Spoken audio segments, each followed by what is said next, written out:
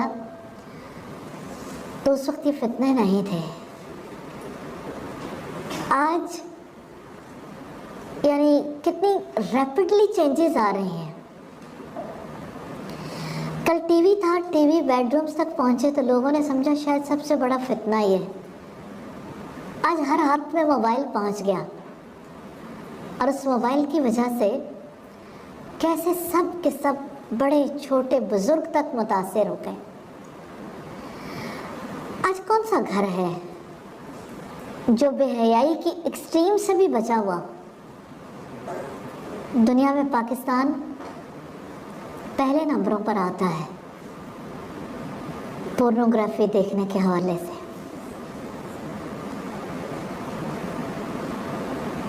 جو کچھ ملاحظہ کیا جاتا ہے، کیا اس کا قلب و ذہن پہ اثر نہیں ہوتا؟ اتنا بڑا فتنہ ہے جس سے بچنا ممکن ہی نہیں،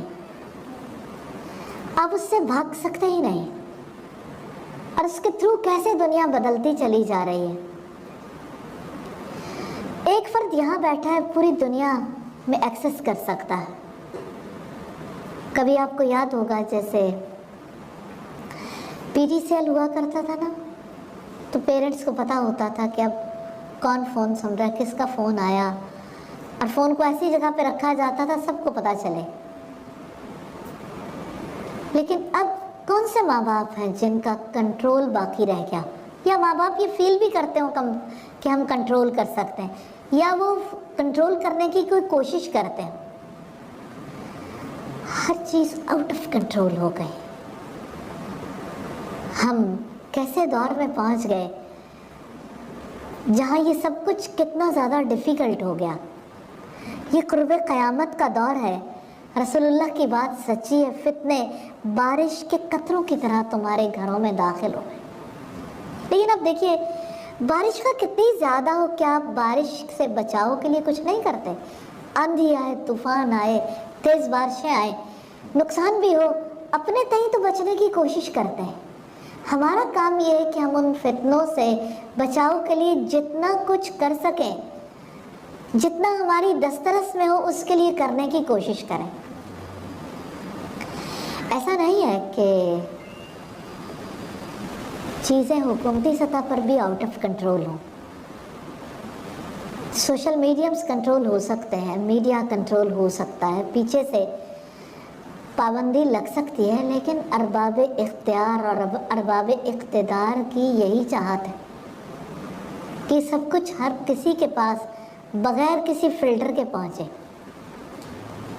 اور پھر آپ دیکھیے کہ فتنے، کل تک تو لوگ فیل کرتے تھے کہ کسی کی بری صحبت ہے، بری دوستی ہے، اب تو پتہ ہی نہیں کہاں کہاں دوستی ہے اور کہاں کہاں سے کون کیا کیا اثرات قبول کر رہا ہے۔ اللہ تعالیٰ سے دعا ہے ہمیں ان فتنوں سے بچا لے اور ہمیں ان فتنوں کا سد باب کرنے کی جو ہمارے بس میں ہے ہمیں توفیق عطا فرما دے۔ حدیث نمبر 6 ہے، فتنے رات کے ٹکڑوں کی طرح نازل ہوں گے۔ عن ابی ہریرہ رضی اللہ تعالی عنہ، سیدنا ابو ہریرہ رضی اللہ تعالی عنہ سے روایت ہے، ان رسول اللہ صلی اللہ علیہ وسلم قال، کہ بے شک نبی صلی اللہ علیہ وسلم نے فرمایا، بادروا بالاعمال فتنا، نیک اعمال میں جلدی کر لو۔ تذکرہ ہے فتنے کا، کقطع اللیل المظلم، تاریک رات کے ٹکڑوں کی طرح۔ فتنوں کے واقع ہونے سے پہلے پہلے نیک اعمال کر لو۔ یصبح الرجل مؤمنا ویمسی کافرا، آدمی صبح کو مومن ہوگا، شام کو کافر ہوگا۔ ویمسی مؤمنا ویصبح کافرا، شام کو مومن ہوگا اور صبح کو کافر ہوگا۔ یبیع احدہم دینہ بعرض من الدنیا، لوگ دین کو دنیا کے سامان کی خاطر فروخت کر دیں گے۔ ترمذی کی 2195 اور 2197 نمبر روایت۔ حدیث میں پہلی بات جو توجہ طلب ہے، تاریک رات کے ٹکڑوں کی طرح فتنوں کے واقع ہونے سے پہلے پہلے نیک اعمال میں جلدی کر لو۔ رسول اللہ صلی اللہ علیہ وسلم نے فتنوں کو رات سے تشبیہ دی ہے، کیونکہ رات تو سب کے تجربے میں آتی ہے۔ تو ایک تو رات ہے وہ جو 14ویں کی رات ہے، اور ایک وہ رات ہے جو اندھیری رات ہے۔ تو تاریک رات کے ٹکڑوں کی طرح، یعنی فتنے ایسے آئیں گے کہ بالکل گھپ اندھیرا ہے۔ اس سے پہلے کہ وہ فتنے واقع ہو جائیں، اس سے پہلے پہلے نیک اعمال میں جلدی کر لو۔ یہ ہے اصل بات، یہ ہے وہ چیز جس کی طرف توجہ کرنے کی ضرورت ہے کہ کرنے والے کام آپ نے کرنے تو ہیں، ان میں تیزی لے آؤ، جلدی کر لو۔ وقت گزر جائے گا اور ہاتھ ملتے رہ جاؤ گے۔ جب فتنے تمہارے گھروں میں داخل ہو گئے، جب فتنوں نے تمہیں ڈھانپ لیا، جب فتنوں کا تمہیں ادراک بھی نہ ہوا، تو نیک عمل کرنے کا موقع نہیں ملے گا۔ دیکھیے رشیا میں کیا ہوا، ایک صاحب لکھتے ہیں کہ میں رشیا کی اسٹیٹس میں سے ایک اسٹیٹ میں گیا، اور یہ چچنیا تھا جہاں پر وہ گئے۔ کہتے ہیں کہ میں نے لوگوں سے کہا کہ، یعنی جب میں ملا لوگوں سے تو انہیں کہا کہ کیا آپ لوگوں کے پاس قرآن ہے؟ تو انہوں نے کہا نہیں. لیکن لوگوں نے بتایا کہ قرآن یاد ہے. تو انہوں نے کہا کہ میں نے قرآن لیا، قرآن جو میرے پاس تھا میں نے پڑھنا شروع کیا، تو میں آیت کو شروع کرتا تو آگے سے سب لوگ اسے، یعنی بچے بھی اور لوگ جو ہیں وہ آگے سے اسے پڑھنا شروع کر دیتے. تو مجھے بڑی حیرت ہوئی کہ یہ سب کیا ہے. ہاں، رشیا نے جن سٹیٹس پر قبضہ کیا تھا وہاں مسلمانوں کی مسجدیں استبل بنا دی گئیں، لوگوں کو نماز پڑھنے کی اجازت نہیں تھی، اذان نہیں ہو سکتی تھی. لوگوں کے لیے اسلام کو پریکٹس کرنا تو دور کی بات، اسلامی نام بھی کوئی نہیں رکھ سکتا تھا. لوگوں کے لیے یعنی یہ بات بڑی عجیب تھی کہ کوئی مسجد میں جا کے نماز ادا کر لے. لیکن انہوں نے اپنی جنریشنز کی فکر کی، انہیں اتنے برے حالات میں بھی قرآن حفظ کروایا، اتنے برے حالات میں بھی اس کے لیے انہوں نے کسی حد تک تھام کے رکھنے کی کوشش کی. لیکن سب کچھ ان کے ہاتھ میں نہیں تھا، کیونکہ ہر چیز بدل چکی تھی. نہ وہ ڈریس اپنی مرضی سے پہن سکتے تھے، نہ وہ اپنے مسلمان بچوں کے نام اسلامی رکھ سکتے تھے، نہ انہیں اسلامی شاعر سکھا سکتے تھے. تو دنیا میں جہاں جہاں بھی باطل کا غلبہ ہوا ہے اس نے اسی طرح سے پنجے گاڑے. آج آپ لوگوں نے اس بچی کا جس کو ہیرو بنا کے پیش کیا گیا، رول ماڈل بنا کے پیش کیا گیا، آج آپ نے اس کا بیانیہ نہیں پڑھا نکاح کے بارے میں، نکاح کی ضرورت کے بارے میں، اور اپنا ذاتی موقف انہوں نے دیا کہ نکاح نہیں کرنا چاہتی اور نکاح کی ضرورت ہی محسوس نہیں کرتے. کیا پاکستان میں نکاح کا نیا ضابطہ انٹروڈیوس نہیں کرایا جا رہا؟ اب نکاح اس طرح سے نہیں ہوں گے کہ کوئی نکاح خان نکاح پڑھا دے. اب اس کے لیے نئی اسکیم انٹروڈیوس کی جا رہی ہے.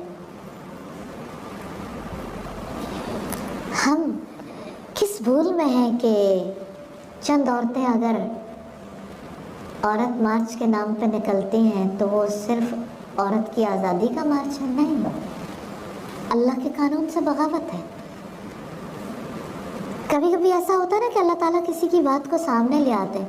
وہ بزرگ بھی آپ کو یاد ہوں گے، بزرگ کہتے ہوئے دل خفا ہوتا ہے، جنہوں نے کہا تھا کہ ہمارا عورت کا مسئلہ اس وقت تک حل نہیں ہو سکتا جب تک کہ نکاح کا سلسلہ ختم نہیں ہو جاتا. تو اصل ایجنڈا کیا ہے کہ نکاح ختم کر دو. ہم تاریخ کے تاریک ترین دور میں انٹر ہو چکے ہیں جہاں رب کی بات ماننے کی آزادی ختم ہوتی جا رہی ہے، جہاں پہ لوگوں کے سامنے جو کچھ پیش کیا جا رہا ہے وہ فرق ہے، ریالٹی فرق ہے. آج کی صورتحال بہت تکلیف دہ ہے. ہر آنے والے دن میں اسلام کو پریکٹس کرنا مشکل ہوتا جائے گا. اس سے پہلے کہ بازی ہار جائیں، اس سے پہلے کہ ہمارے لیے ایسے اصول ضابطے بن جائیں کہ ہمارے لیے اسلام پریکٹس کرنا ممکن ہی نہ رہے، نیک اعمال میں جلدی کر لیں.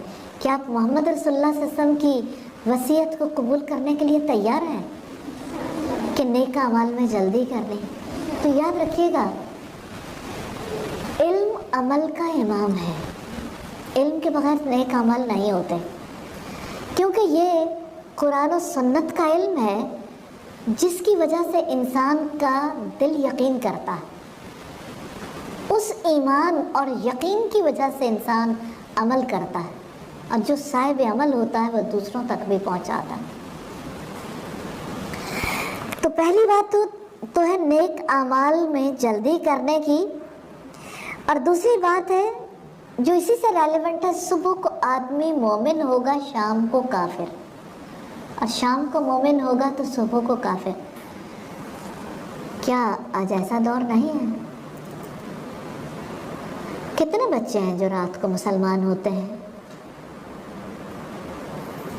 جب گھروں سے نکلتے ہیں، جب نشہ کرنے کے لیے پہنچتے ہیں، جب ہماری بڑی معروف چینز کی چھتوں پر کھلے آسمان تلے آئس نشہ کیا جاتا ہے، جس سے بچے 1 سال کے اندر اندر شیزوفرینیا کے پیشنٹ بن جاتے ہیں۔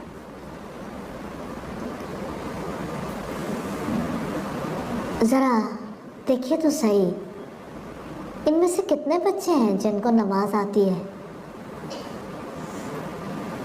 جنہوں نے کبھی زندگی میں 1 بار نماز پڑھی ہو؟ کتنے بچے ہیں جو اس بات کا یقین رکھتے ہیں کہ ہم نے جہان سے چلے جانا؟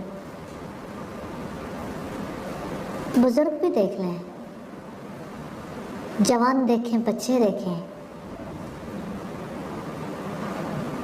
کتنی آسانی کے ساتھ لوگ اس بات کا تذکرہ کرتے ہیں۔ بچے کل تک اور تھے، آج ان کی صورتحال کتنی فرق ہو گئی۔ آج ایک بچی اٹھتی ہے، اس کے لیے کتنا ایزی ہے، کیوں یہ کہتی کہ میں نے اپنی دوست کو چھوڑ دیا، کیونکہ اس نے زنا کر لیا ہے۔ میں نے اس بچی سے سوال کیا، کیا اس کے پیرنٹس، باقی لوگوں نے کچھ نہیں کہا؟ کیوں برملا سب کے سامنے اعتراف کرتی ہے کہ یہ میرا رائٹ ہے، میرا جسم میری مرضی۔ والد کی اپنی بھی ایسی صورتحال ہے، والدہ کا انتقال ہو چکا، اور ویمن امپاورمنٹ کا دور ہے۔ یہ امپاورڈ کیا چیز ہو رہی ہے، حیا یا بے حیائی؟ کیا اس بات کا ادراک کر سکتے ہیں کہ یہ امپاورمنٹ زنا کے لیے ہے؟ کہنا کتنا ڈیفیکلٹ ہے نا، لیکن ریئلی پاکیزگی کو ختم کرنے کے لیے چادر اور 4 دیواری سے عورت کو کیوں نکالا گیا؟ 4 پیسے کما لے، پھر اپنے اوپر لگا لے، زینت اختیار کرے، پھر اس زینت کا نتیجہ کیا نکلے گا؟ کسی ورک پلیس پہ، کسی ریسٹورنٹ میں، کسی پبلک اسپاٹ پہ، کسی بھی جگہ، یہ سب کچھ عورت کو سستا کرنے کے لیے نہیں تو اور کس لیے ہے؟ معذرت کے ساتھ یہ بڑی تلخ بات ہے، لیکن ریالٹی ہے۔ ایسے میں جو فرد جس درجے کی برائی کر رہا ہے، کیا وہ اپنے آپ کو کافر سمجھتا ہے؟ آپ کی یونیورسٹیوں میں جو کو ایجوکیشن ہے وہ اچھا مسلمان بنانے کے لیے ہے، پاکیزگی سکھانے کے لیے ہے۔ کو ایجوکیشن کا مقصد کیا ہے؟ عورت اور مرد کو قریب رکھنا، لڑکی اور لڑکے کو قریب رکھنا، کیا پاک دامن بیویاں بنانے کے لیے ہے یا پاکیزگی کی زندگی ختم کرنے کے لیے؟ رک کے سوچئے گا ضرور۔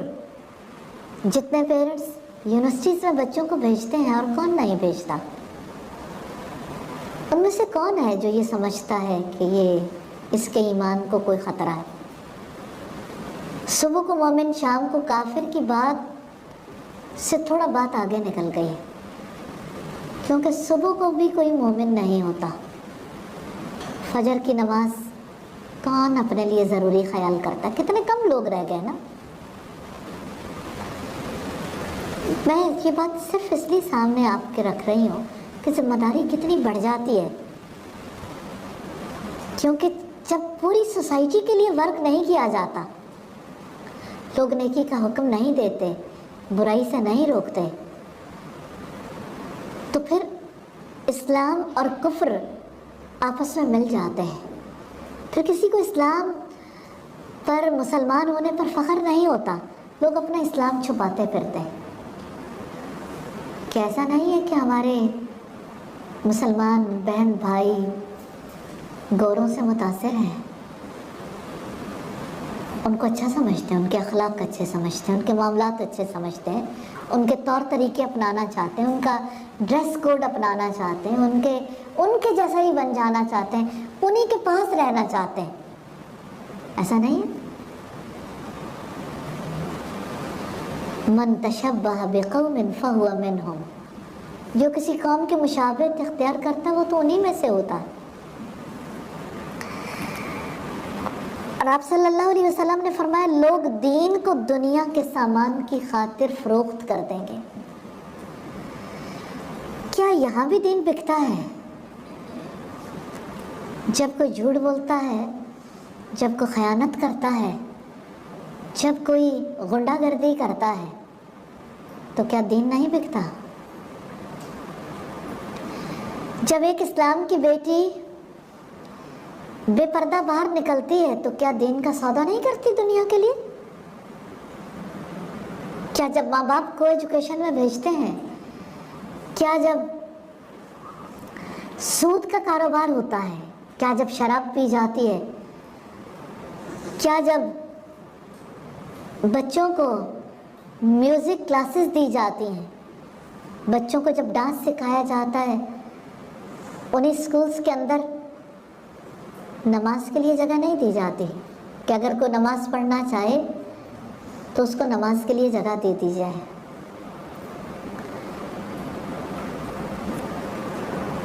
سب کو دنیا کیوں عزیز ہے؟ یہ کیوں لگتا ہے ہمیشہ دنیا میں ہی رہنا؟